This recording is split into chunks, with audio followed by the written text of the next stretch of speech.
Meus irmãos, me fizeram uma pergunta sobre Santa Ceia. Muitos crentes, com esse coronavírus, abriram os olhos e entenderam que as igrejas evangélicas estão sendo preparadas para a chegada do anticristo.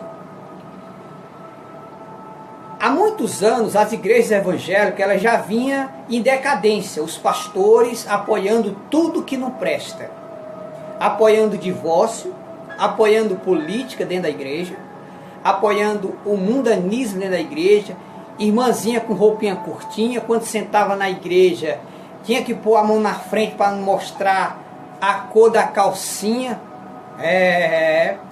E as que se vestiam mais pior, eram as que mais tinham oportunidade. Resultado, muitos pastores foram pegos no adultério, no motel, se prostituindo com as mocinhas da igreja. Aqui a Convenção Geral do Estado do Piauí teve reunião. O nosso pastor presidente, o pastor Nestor Henrique Mesquita, pastor presidente das Assembleias de Deus do Estado do Piauí, teve que fazer uma reunião para ordenar que os pastores que estão no segundo e terceiro casamento entregassem sua credencial de pastor. Os pastores estavam trocando de esposa como quem troca de roupa. E a Bíblia diz que o casamento é até que a morte separe. Somente a morte dá direito ao segundo casamento. Aí os pastores, a maioria, estavam trocando de esposa como quem troca de roupa. Então, sobre a Santa Ceia, muitos irmãos não estão mais se congregando, porque viram que nas igrejas evangélicas eles nem pregavam a verdade e ninguém podia pregar a verdade porque os donos da igreja não deixavam. Os pastores estavam se achando o dono da igreja, o dono da cocada. Aqui só prega quem eu quero, aqui só falo o que eu mando falar, aqui nós só tem que falar o que o povo gosta de ouvir. Eles achavam que tinham sido eles que tinham morrido pelas almas. Só que quem é o dono da igreja é Deus. Quem morreu pelas almas foi Jesus. Então as almas estavam morrendo e descendo aos infernos. Ó, todo mundo sabe, não adianta querer tampar o sol com peneira. Não adianta, todo mundo sabe que ensinamento de crente é diferente dos ensinamentos do mundo. Estou falando de igreja de doutrina, porque tem igreja aí que você junta crente com católico, você não sabe quem é crente, você não sabe quem é o católico. Estou falando de igreja de doutrina, como Igreja Deus e Amor, Assembleia de Deus e tantas outras igrejas aí que tem doutrina. Eu estou falando de igreja de doutrina. Nas igrejas de doutrina nós sempre fomos ensinados que mulher não pinta cabelo, mulher não usa maquiagem, mulher não usa batom, mulher não usa calça, mulher não veste roupas de academia, e tudo isso estava sendo apoiado nas igrejas evangélicas. O povo estava indo para o inferno com a Bíblia debaixo do braço. Foi preciso Deus levantar do trono para acabar com essa bagunça. Idolatria no meio evangélico. Show gospel, não existe esse negócio de show gospel. Isso é bezerro de ouro que levantou no meio evangélico. Bezerro de ouro. Idolatria. Bando de crentes idólatras caminhando para o inferno. Aí o que acontece?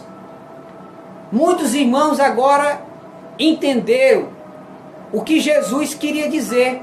Jesus disse assim, ó, se você quiser conversar com Deus, se tranca no teu quarto. Conversa com o teu pai que está em oculto e ele te recompensará. Jesus não disse especificamente no templo. Não, o templo de Deus é o nosso corpo. Nós somos templo e morada do Espírito Santo. E Jesus disse assim, ó, aonde estiver 2 ou 3 reunidos em meu nome, eu estarei presente lá.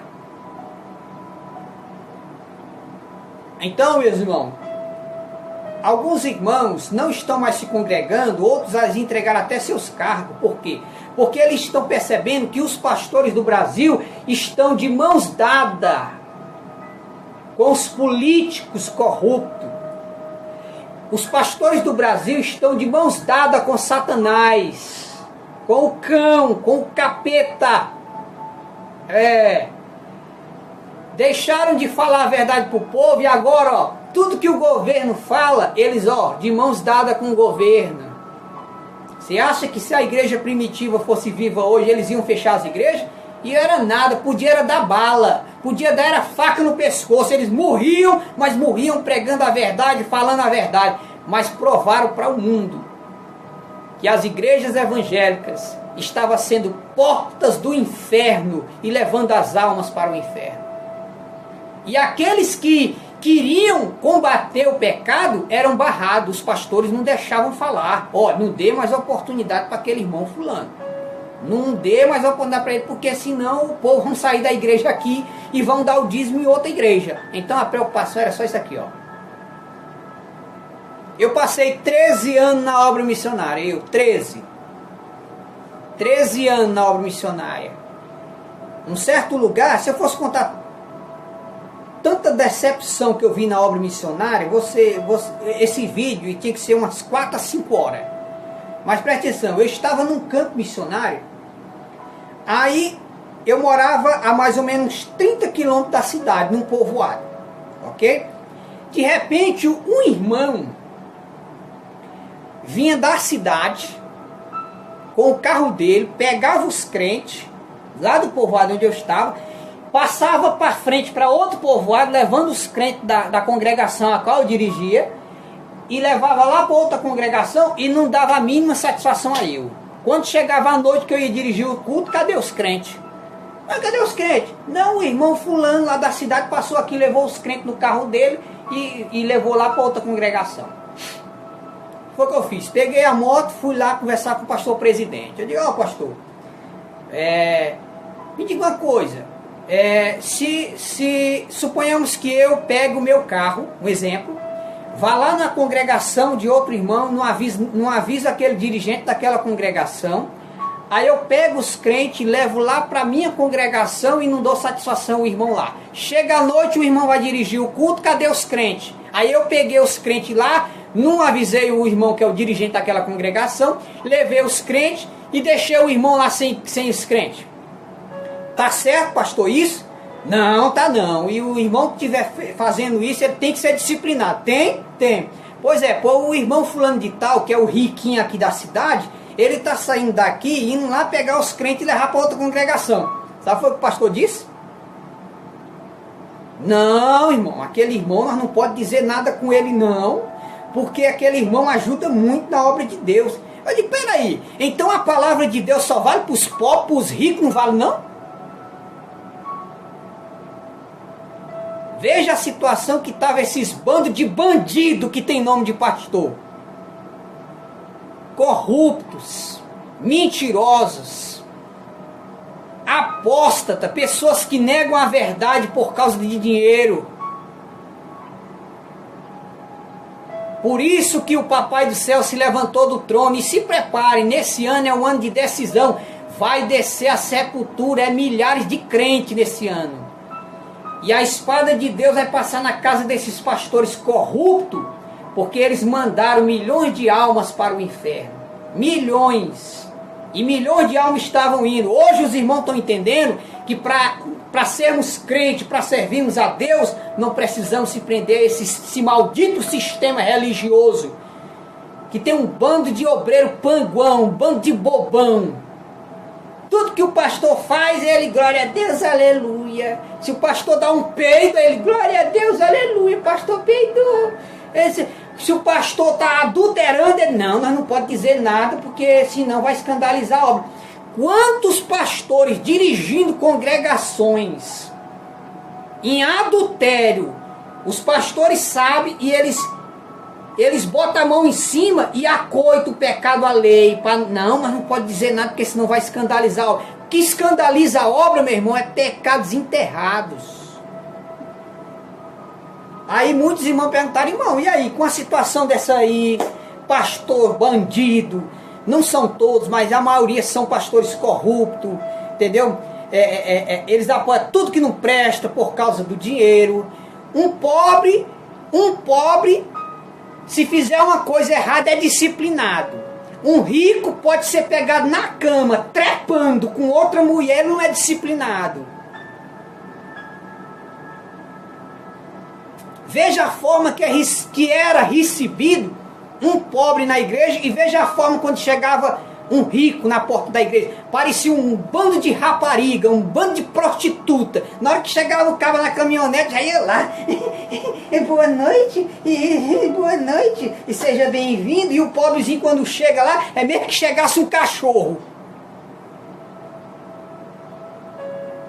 Agora essa vidinha de barãozinho aí, desses pastores corruptos, acabou. Acabou.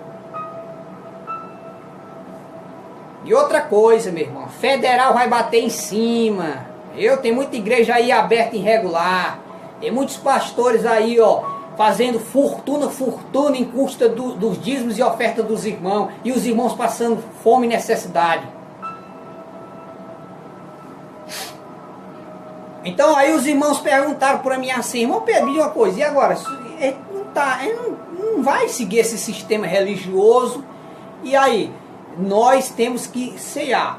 Eu posso ir em casa, lá no meu quarto, eu pego um suco de uva, eu pego um pedacinho de pão, entro ali em oração no meu quarto, sozinho, e apresento aquele pão e aquele suco, e posso cear no meu quarto sozinho? Pode, meu irmão, pode sim.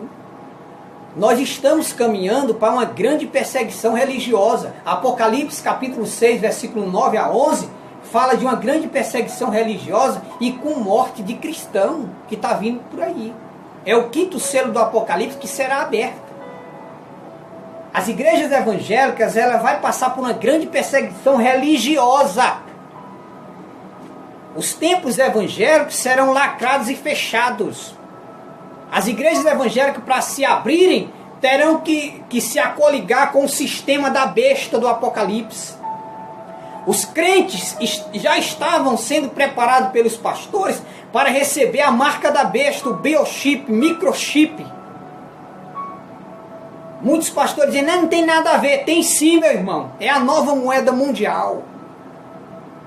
O mundo se prepara para receber o anticristo. E esses pastores corruptos e carnais, mentirosos, que negam falar a verdade por causa do dinheiro, eles estavam preparando você para ser chipado e receber a marca da besta. Se o crente não pode fazer nem tatuagem no seu corpo, quanto mais ser chipado, meu irmão. Nós somos templo e morada do Espírito Santo, meu irmão. Então eu quero cear, né? O que é que eu tenho que fazer? Ali é um símbolo da morte e ressurreição de Cristo. Eu posso entrar no meu quarto, pegar um pedaço de pão. Senhor, eu estou aqui. O apóstolo Paulo disse, irmão, que pela oração é santificado. Você ora ali: Senhor, está aqui, consagra este pão, esse suco de uva. É assim que muitos irmãos fora do Brasil fazem. As igrejas que são perseguidas, os irmãos fazem seu culto de Santa Ceia sozinho, ali mesmo, tocado, caladinho. O Senhor está aqui, ali você ora pelo pão, ora pelo suco de uva, ali você ceia e lembra da morte e a ressurreição de Cristo. Pode sim, você mesmo pode cear sozinho em sua casa. Você acha que uns pastores desses, que apoiam a política, apoiam julga, apoiam roupa curta, apoiam tudo que não presta, esposa de pastores, parecendo verdadeiras pombagiras, não tem um farelo de exemplo, esposa de pastores pintando os cabelos, tirando sobrancelha, roupinha curtinha, entendeu? Roupinha coladinha, decotezinho sensual. Você acha que eles têm condição de dar Santa Ceia para você?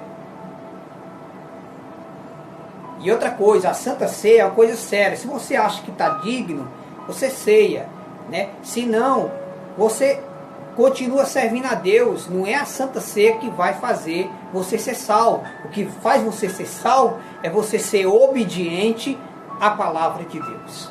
Então não se prenda a esse sistema religioso que está preparando milhões de crentes para ir para o inferno. A Santa Ceia você pode ser assim, sozinho na sua casa. Você pode ser crente em casa. Mantenha a sua vida de oração. Muitos crentes não estavam nem pegando mais na Bíblia. O negócio agora era só Facebook, era Instagram, era as redes sociais. E Bíblia zero. E crente que não lê Bíblia se torna presa fácil para ser enganado por Satanás. O crente que não lê Bíblia, ixi, Satanás pega você e bota no bolso, meu irmão. Então, o Senhor Jesus, Ele nos ensina que nós devemos ajudar os irmãos carentes, os irmãos necessitados. O Senhor Jesus, Ele nos ensina que nós, quando for orar, nós se trancamos no nosso quarto, conversa com o nosso Pai que está em oculto, Ele nos recompensa. O templo de Deus não é aquelas paredes, o templo de Deus é o nosso corpo, sou eu e é você. Deus procura verdadeiros adoradores que adoram o Pai, Espírito e verdade. A Bíblia diz que Deus não habita em templos feitos por mãos de homens. O templo de Deus é o nosso corpo, se nós obedecermos a sua palavra. É por isso que Deus está nos dando tempo para nós se arrepender dos nossos pecados, voltarmos ao primeiro amor, tirarmos toda a arrogância, todo o ódio, toda a cólera, toda a ira do nosso coração, pagarmos o mal fazendo o bem, perdoar quem nos ofendeu, seguir a doutrina de Cristo, porque se nós não seguir a doutrina de Cristo, nós não seremos salvos. Então fica esta resposta: eu posso fazer minha Santa Ceia em casa sozinho, já que as igrejas estão corrompidas, estão acoligadas com o sistema da besta? Pode, meu irmão, você pode fazer sua Santa Ceia sozinho na sua casa, no seu quarto, entendeu? Ora a Deus ali, ceia, você vai se sentir bem.